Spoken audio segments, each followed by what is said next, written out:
ഞാൻ ഒരു കാര്യം ചോദിക്കട്ടെ, ഈ പാട്ടെഴുത്ത്, സിനിമാ ജീവിതം, അതിനോടൊപ്പം ജീവിതത്തിൽ ഏറ്റവും സന്തോഷം തരുന്നത്?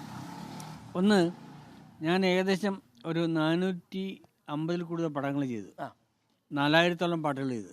ചിലപ്പോൾ മലയാളത്തിൽ ഏറ്റവും കൂടുതൽ എഴുതി ഞാനായിരിക്കും. പക്ഷേ എന്നാൽ പോലും എനിക്ക് ഹരം പിടിക്കുന്ന ഒരു സംഭവം, ഞാൻ ജീവിതത്തിൽ ഒരിക്കലും ലഹരി ഉപയോഗിച്ചിട്ടില്ല, മദ്യം ഉപയോഗിച്ചിട്ടില്ല. എഴുതാനൊന്നും എനിക്ക് ആവശ്യമില്ല, ഒരു മദ്യത്തിന്റെയും ഇല്ല. ഒരു തുള്ളി മദ്യം മുറുക്കലുണ്ടായിരുന്നു കാലത്ത് അതൊക്കെ നിർത്തി. അതൊന്നും നിർത്തിയിട്ട് 40 കൊല്ലമായി. 40 കൊല്ലമായി. അതെ, 40 കൊല്ലമായും മറ്റൊരു കൃത്രിമ ലഹരിയും ഇല്ലാതെയാണ് ജീവിത ലഹരിയുള്ളൂ. അതെ, അത്രേ ഉള്ളൂ എഴുത്തില്. പക്ഷെ താങ്കളെ പറയുന്നത് ഇത്തിരി ഇപ്പം നമുക്കറിയാമല്ലോ, നമുക്ക് മുൻപേ പോയ വലിയ എഴുത്തുകാരിൽ പലർക്കും പറ്റിയിട്ടുണ്ട്. അപ്പൊ അതിന്റെ ആവശ്യമേ വന്നിട്ടില്ല. ഇല്ല, അവര് ലഹരിയെ കൂടി ഇതിനകത്ത് ചേർക്കുന്നതാണ്. അത് ആവശ്യമേ ഇല്ല. എനിക്ക് ആവശ്യമുള്ള ലഹരി എൻ്റെ ഉള്ളിലുണ്ട്.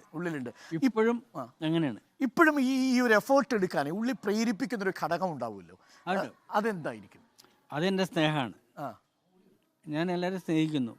ഇപ്പോൾ ഇവിടുത്തെ മക്കള്, ഈ നാട്ടിലെ നിങ്ങൾ ആരോട് ചോദിച്ചാലും എന്നെപ്പറ്റി അറിയാം, അവരെന്നെപ്പറ്റി മോശം പറയില്ല, എനിക്കറിയാം.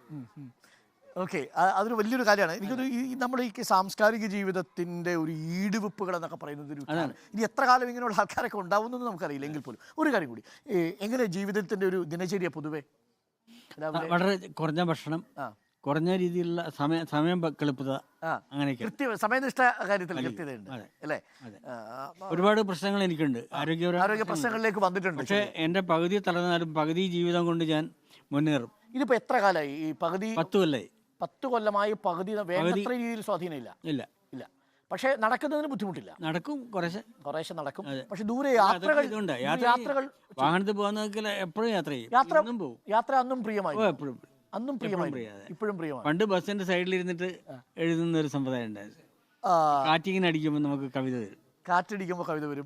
ഈ വഴിവെക്കിൽ ഇങ്ങനെ ഈ മരത്തുള്ളിൽ നിന്ന് വെള്ളം വീഴുമ്പോൾ കവിത വരും അല്ലേ?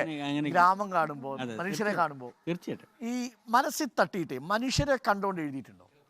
തീർച്ചയായും. എനിക്ക് ഇപ്പോൾ എഴുതാം, എനിക്ക് ആരും പ്രശ്നമില്ല. എല്ലാവരും എൻ്റെ കൂടെ ഉണ്ടായാലും എനിക്ക് തിരക്കിനകത്ത് എഴുതാം. ഈ സാധാരണ ചില ആളുകൾ ഈ ഹൃദയത്തിൽ തട്ടി എഴുതുമ്പോഴേ ചില ആളുകൾ കരഞ്ഞുകൊണ്ട് എഴുതാറുണ്ട്, അല്ലെങ്കിൽ കരച്ചിൽ വരാറുണ്ട്. കരച്ചിൽ വരും. ഞാൻ എൻ്റെ പാട്ടുകൾ ഇപ്പോഴും കേട്ടാലും ഞാൻ കരയാറുണ്ട്, എൻ്റെ കണ്ണ് നിറയാറുണ്ട്. അങ്ങനെ ഹൃദയത്തിൽ ഏറ്റവും കൂടുതൽ ടച്ച് ചെയ്തത് ഏതായിരിക്കും? അതായത് ഹൃദയം കൊണ്ട് എഴുതുന്ന പാട്ടെന്നൊക്കെ പറയില്ലേ നമ്മൾ, അങ്ങനെ പല പാട്ടുകൾ പറയും. പല പാട്ടുകളുണ്ട്.